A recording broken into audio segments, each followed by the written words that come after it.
So today, everybody, I went to a grief support. It was actually here it is. Give them permission. It was a panel discussion.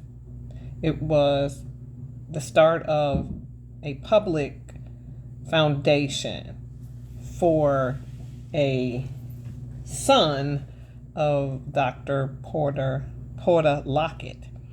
He passed away. The room was completely full. There were so many people in the room who were grieving.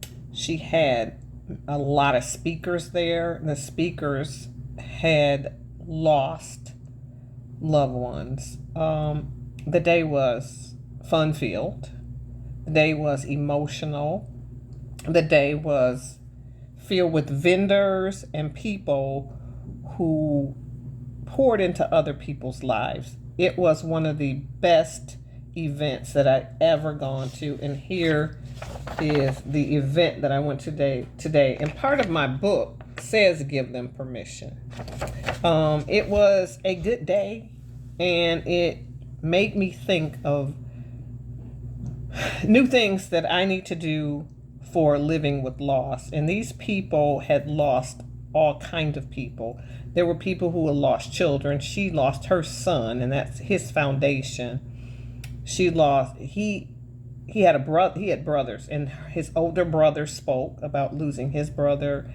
There was a lady there who started her own support group because her fiance died. She wasn't married to him, and he developed cancer during the time they were engaged. And so she couldn't find a support group that would take her because she wasn't legally married to her fiance. So she ended up starting her own group. And if you're in Michigan, I'm just going to shout her out.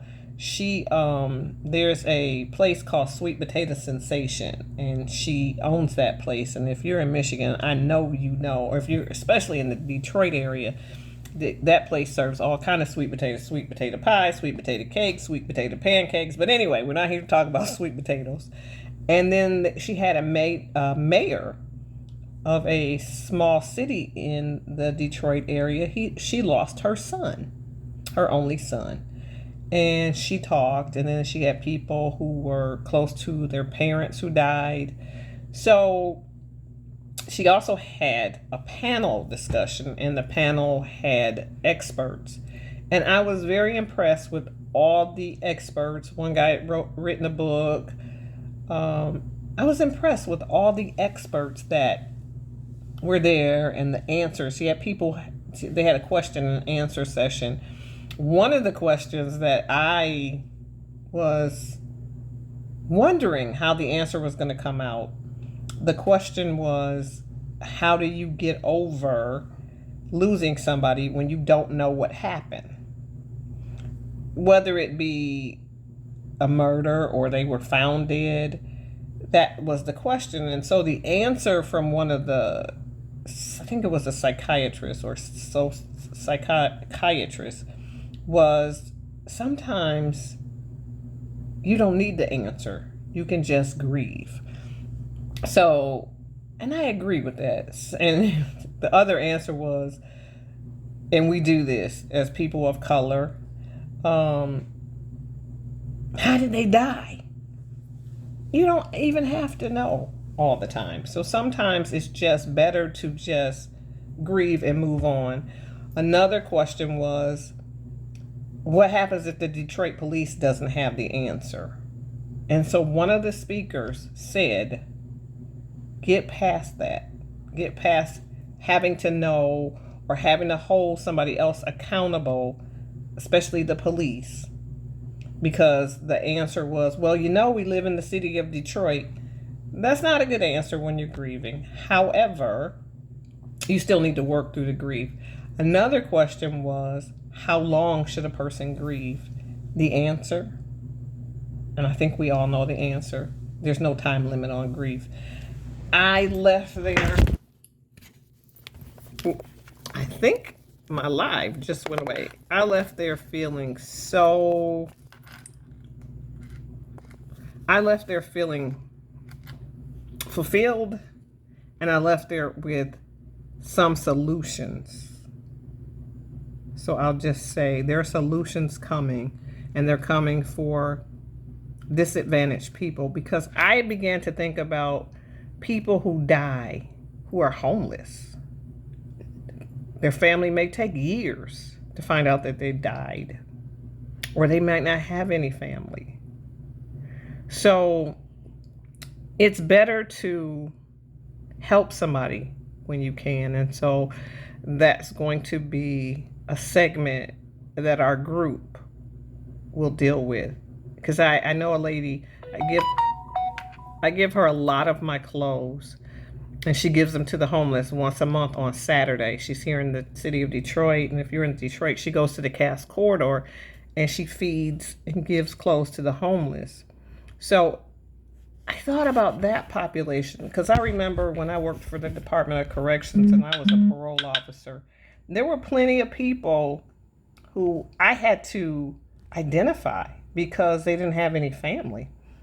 And I've seen all kind of people die and nobody to claim them. So I remember, and this little boy didn't die when I was a social worker. This little boy was in foster care, and he had a mental breakdown. And as the social worker, I had to go and sign all the documents. So think about the homeless population. It gets deeper than that, but I'm not ready to share what I'm thinking about doing for the homeless population. But if you have any ideas, or if you have any suggestions, or if you want to help, please let me know, because something new is coming. We can't always just think about ourselves when we're grieving, because somebody else, like that lady put her son up. That was his brother. It was his younger brother that died. And so he had feelings too. I mean, as a mom, of course you grieve, but think about their brothers and sisters, their cousins that are grieving. And if they're older, what about their girlfriends? So just know that there are other people grieving and hurting, but this group is going to step it up. I'm going to reveal some things, put some things in writing as to what we're going to do. So if you think that's a good idea, then reach out to me. There's going to be a new set of classes starting. I call them classes or sessions starting in a couple of weeks. I'll put that announcement out there. So if you're interested in coming, let me know. But I just wanted to get on here and share what happened today. And today was change experience for me. And as usual, they had a drawing and I won something. I'm one of those. I win stuff all the time. So it was good. Watch it for you all to pop on here live. I see a couple people. Hi y'all. If you have any comments or questions, put them in the chat or reach out to me personally and we can talk about it. But we will be helping other people. So if you want to be a part of that, let me know. And thank you for watching.